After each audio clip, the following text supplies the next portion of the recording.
Hey, what is up, everybody? This is Stevie Breach coming to you here today. We talk about Monday Night Raw. It all built up to the Fatal 4-Way at the end, the main event of Monday Night Raw.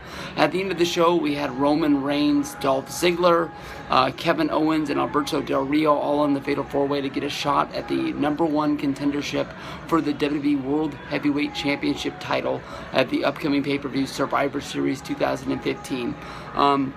The build-up to this was basically that everyone had to win a match on the show. So basically, everyone that was a competitor in the Fatal 4-Way had already won a title, already won a match on Monday Night Raw. So everybody was a little bit winded from already wrestling once on the show.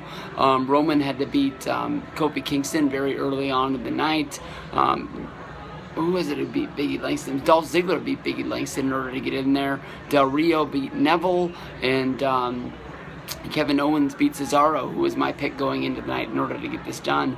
But a very fun match with Roman Reigns getting the win to become the #1 contender, hitting a Superman punch and a spear on Kevin Owens in order to secure getting the win tonight. A very good, very fun match. The crowd was really into it. The crowd was really into Del Rio. We had "This is awesome" chants. We had "C" chants. We had everything for all four of these competitors that were in there. It's awesome to see that Del Rio not only got a win over John Cena, but is being used as one of the main guys on television now. I'm hoping that continues for a good amount of time. Everybody might not be a Del Rio fan, but I am into him a lot.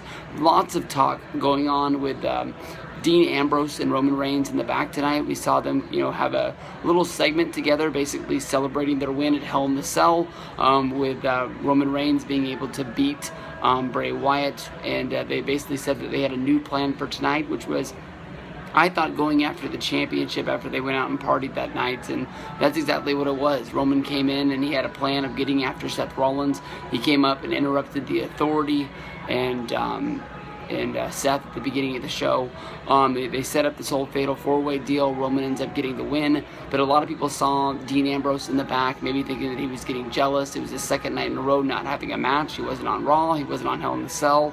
Was he feeling like he was getting kicked to the back, like Roman was getting all of the spotlight and he wasn't getting the shot? This is the guy that almost became champion at the Elimination Chamber show just a few months ago, and since then has fallen a little bit out of the favor. He was going to be wrestling on the pre-show with Randy Orton until Randy Orton's injury last night. So, it didn't happen, but it still could happen as the build-up to the Survivor Series match between Roman Reigns and Seth Rollins. Definitely could sort of have Dean Ambrose sort of in the weeds, sort of basically trying to get a shot. We honestly could see us finally building up to the three-way of the Shield that we've been looking to have at Mania for years. So there's still more that could be added to this match.